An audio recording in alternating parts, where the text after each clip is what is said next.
supposed to produce.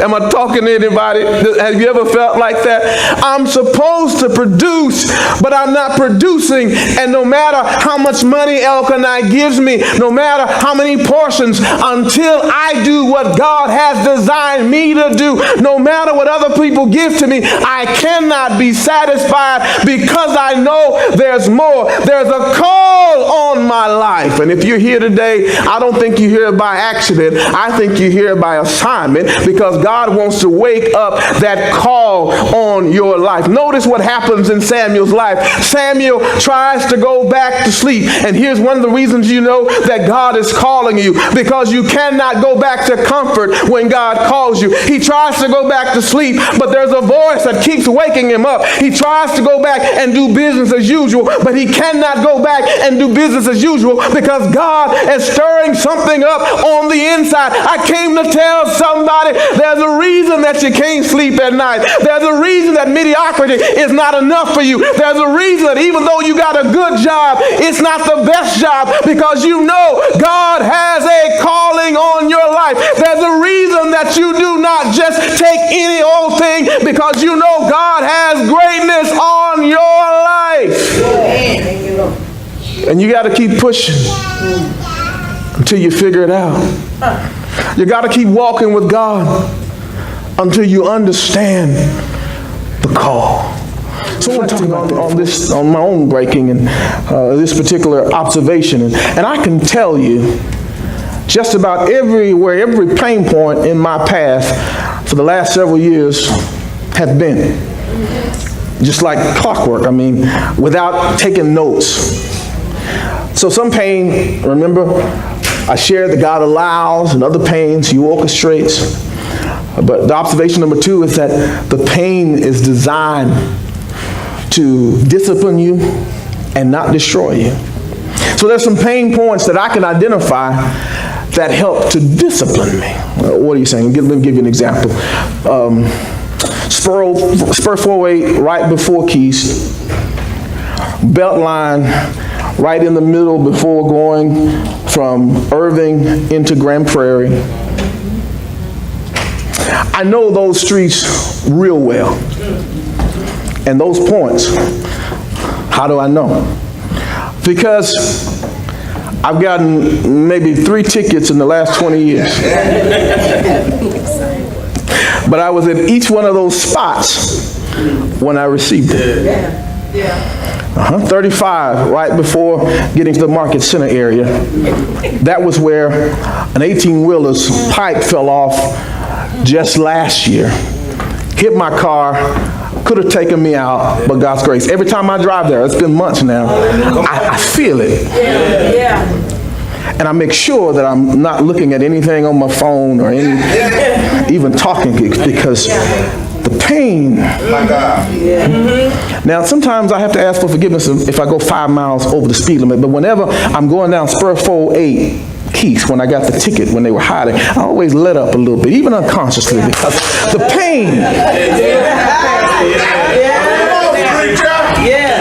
It disciplined. I remembered how much paperwork I had to fill out, and defensive driving, and then the money that I paid to get the ticket off was more than the ticket itself. And so I learned my lesson. All I'm trying to tell you is that some pain God will allow, not to destroy you. Because I must admit, sometimes I've prayed and it's worked. God, I don't have time for a ticket. On my way to church. But in those times where I remember my pain points, I looked back and said, lesson learned. Are you hearing me?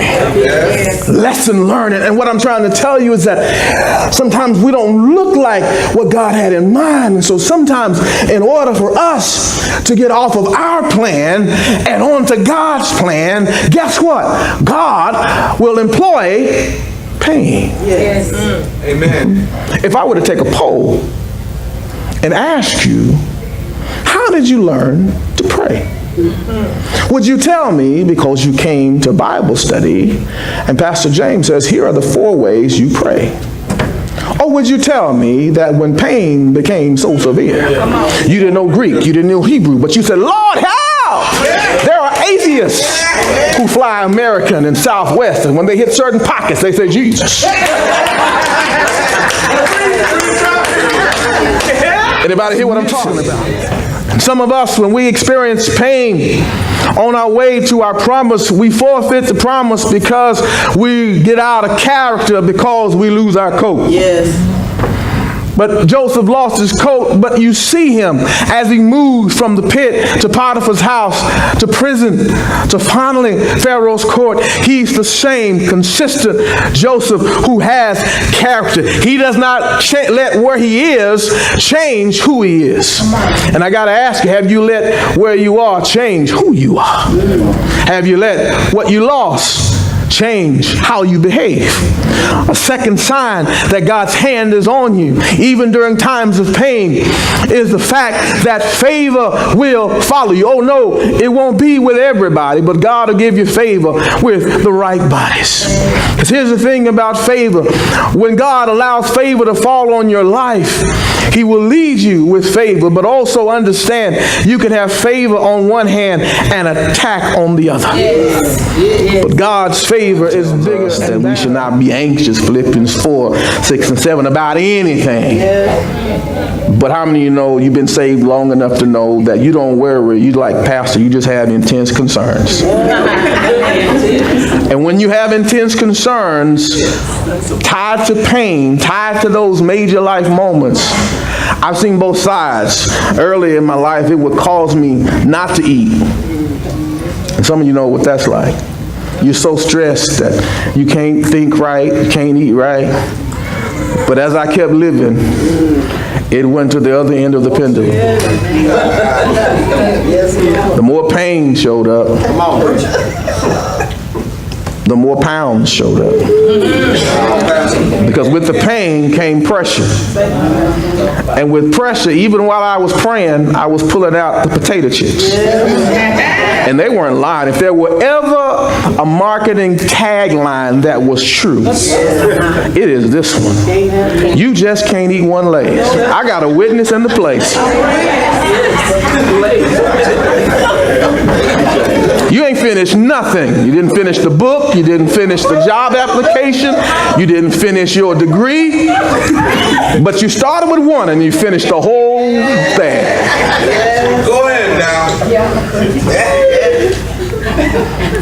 So John says, Gaius, I love you. All right. And I love you enough to let you know that my prayer for you is that you rather prosper and be in good health, even as your soul prospers.